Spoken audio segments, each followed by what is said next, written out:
দশম শ্রেণীর ছাত্রদের জন্য আজকের পাঠ কবি জয় গোস্বামীর লেখা অস্ত্রের বিরুদ্ধে গান নামক কবিতাটি। দশম শ্রেণীর ছাত্রদের উদ্দেশ্যে আমার বলা সাহিত্য সঞ্চয়ন বইয়ের পৃষ্ঠা নম্বর 122 প্রত্যেকে বের করে বসবে, যেখানে লিপিবদ্ধ রয়েছে কবি জয় গোস্বামীর লেখা অস্ত্রের বিরুদ্ধে গান নামক কবিতাটি।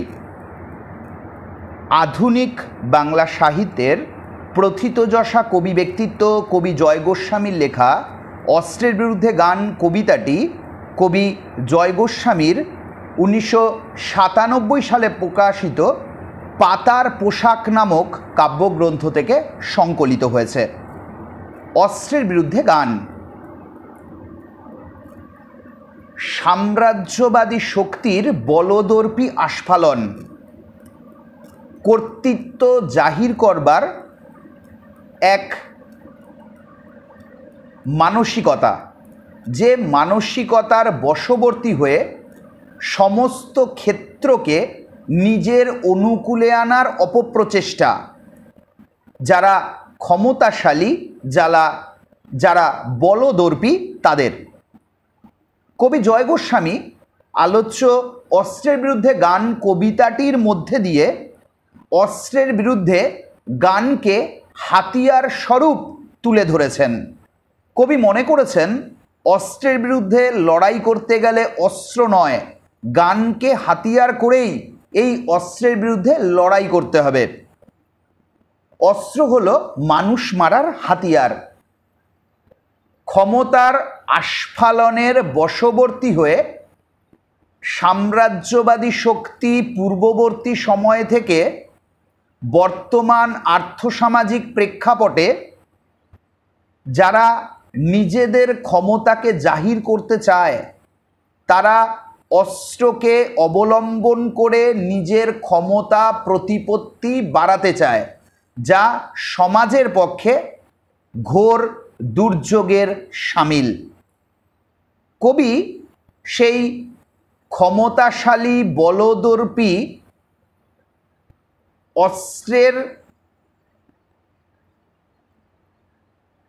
অস্ত্রকে হাতিয়ার করে যারা এহেন কাজে লিপ্ত, তাদের উদ্দেশ্যে কবির আহ্বান ধ্বনি, অস্ত্র ফেলো অস্ত্র রাখো পায়ে, আমি এখন হাজার হাতে পায়ে এগিয়ে আসি উঠে দাঁড়াই।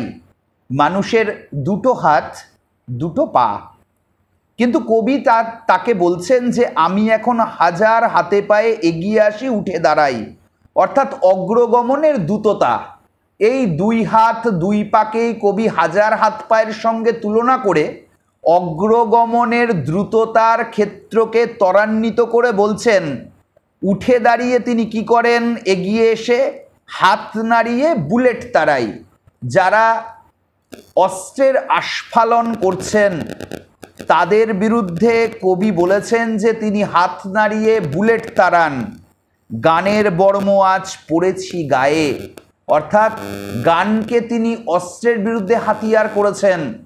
অস্ত্রের বিরুদ্ধে গানকে হাতিয়ার করে তিনি গানের বর্ম ধারণ করেছেন গায়ে, এবং সেই গানের বর্ম গায়ে ধারণ করে তিনি প্রাণের ধর্ম বজায় রাখতে চান।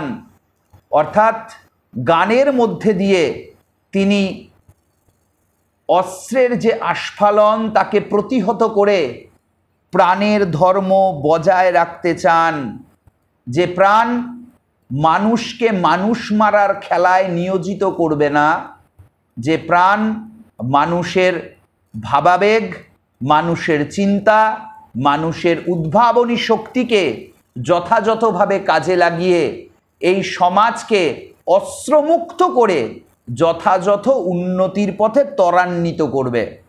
গান তো জানি একটা দুটো আঁকড়ে ধরে সে খড়কুটো। এই গান কি? মানুষের চিরকালীন এক নান্দনিক জীবনবোধের সুর সমৃদ্ধ প্রকাশ। কিন্তু কবির অবলম্বন কি? মাত্র একটা দুটো গান। সেই একটা দুটো গানকেই তিনি খড়কুটো স্বরূপ আঁকড়ে ধরেছেন। রক্তমুচি শুধু গানের গায়ে, অর্থাৎ যে রক্ত অস্ত্রের ক্ষেত্রে যা মানুষের প্রাণ হননের মতো ঘৃণ্য নৃশংস কাজে লিপ্ত, সে ঘৃণ্য নৃশংস কাজের বাতাবরণকে দূরে সরিয়ে সেই রক্ত কবি মুছতে চান গানের গায়ে। গানকে হাতিয়ার করে অস্ত্রের ঝনঝনানিকে মুছে ফেলে যথাযথভাবে তিনি সমাজকে কলুষমুক্ত করতে চান। মাথায় কত শকুন বাচিল, আমার শুধু একটা কোকিল, গান বাঁধবে সহস্র উপায়ে। অর্থাৎ চিল এবং শকুন বাচিল যা সমাজের পক্ষে একটা ক্ষতিকারক দিকের সন্ধান দেয়, যেখানে অস্ত্রবাজরা অস্ত্রের ঝনঝনানি দেখিয়ে মানুষের মানবিক সত্তাকে অবলুপ্ত করে দিতে চায়, নিজেদের কায়েমি স্বার্থ চরিতার্থ করে ক্ষমতার কেন্দ্রে নিজেদেরকে ধরে রাখতে চায়। কবি বলেছেন তার বিরুদ্ধে কবি লড়াই করবেন, তার অবলম্বন থাকা শুধু একটা কোকিল নিয়ে, যার গান বাঁধবে সহস্র উপায়ে। অর্থাৎ দীপ্ত কণ্ঠে গানের ব্যঞ্জনায় তিনি বলে দিতে চান, কি বলে দিতে চান? অস্ত্র রাখো, অস্ত্র ফেলো পায়ে।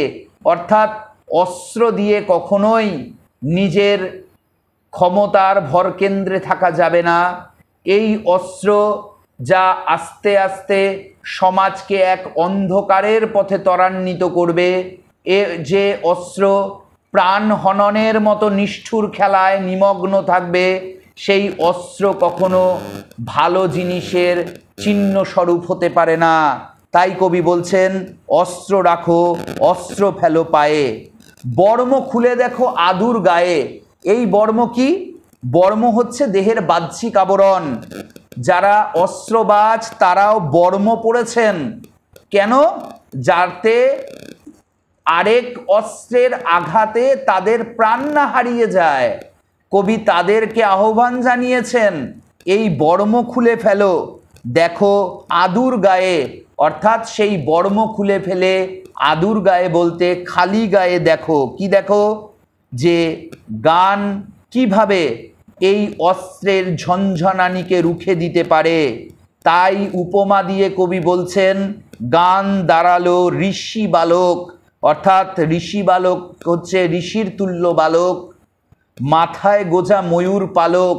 শ্রীকৃষ্ণের বাল্য জীবনের প্রতিচ্ছবি যেন প্রতিফলিত, যেখানে ময়ূর পালক গোজা সেই ঋষি তুল্য বালকের মাথায়। যে শিশুর শৈশবের মধ্যে একটা সরলতা, একটা নিষ্পাপ মানসিকতার প্রতিফলন পরিলক্ষিত হচ্ছে, কবি চান গানের মধ্যে দিয়ে সেই মানসিকতার স্ফুরণ ঘটুক, যেই স্ফুরণের মধ্যে অস্ত্র হারিয়ে যাবে এই পৃথিবীর বুক থেকে, এই সমাজের বুক থেকে। তাই কবি বলছেন তোমায় নিয়ে বেড়াবে গান নদীতে দেশ গায়ে। অর্থাৎ নির্দিষ্ট পরিসরের মধ্যে আবদ্ধ থেকে নয়, গান ছড়িয়ে পড়বে এক জায়গা থেকে আরেক জায়গায়। কিভাবে? নদীতে এবং দেশ গায়ে। অস্ত্র ফেলো, অস্ত্র রাখো গানের দুটি পায়ে। অর্থাৎ অস্ত্রের ঝনঝনানি নয়, অস্ত্র যা প্রাণ হননের নিষ্ঠুর খেলায় নিমত্ত, সেই অস্ত্রকে দূরে সরিয়ে রেখে গানকে অবলম্বন করে গানের যে সত্তা, যে সত্তা কিভাবে পরিলক্ষিত হচ্ছে? মানুষের কণ্ঠ নিঃসৃত গানের মধ্যে দিয়ে অস্ত্রের ঝনঝনানিকে দূরে সরিয়ে রেখে গানের দুটি পায়ে অস্ত্রের আত্মসমর্পণ ঘটাতে চান কবি, যাতে যথাযথভাবে অস্ত্রের ঝনঝনানি মুক্ত হয়ে মানুষে মানুষে প্রাণ হননের যে নিষ্ঠুর খেলা তা শেষ হয়ে যাবে সমাজ থেকে, এই পৃথিবীর বুক থেকে। এইভাবেই আলোচ্য অস্ত্রের বিরুদ্ধে গান কবিতাটির মধ্যে দিয়ে আধুনিক বাংলা সাহিত্যের প্রথিতযশা কবি ব্যক্তিত্ব কবি জয় গোস্বামী অস্ত্রের যে মারণ খেলা, সেই মারণ খেলাকে দূরে সরিয়ে গানের ক্ষেত্রকে অবলম্বন করে এই পৃথিবী, এই সমাজ যাতে অস্ত্রমুক্ত হতে পারে, সেই কথাই মানুষকে সঙ্গে নিয়ে, গানকে অবলম্বন করে অস্ত্রের ঝনঝনানিকে রুখে দিয়ে এক নতুন পৃথিবী, এক নতুন সমাজ গড়ে তোলার স্বপ্ন দেখিয়েছেন আমাদের মতো মানুষজনকে। এইভাবেই আলোচ্য অস্ত্রের বিরুদ্ধে গান কবিতাটির মধ্যে দিয়ে গানকে কেন্দ্র করে অস্ত্রের ঝনঝনানিকে রুখে দেওয়ার যে প্রক্রিয়া, তাকেই যথাযথভাবে আমাদের পাঠককুলের কাছে কবি জয় গোস্বামী উপস্থাপিত করেছেন।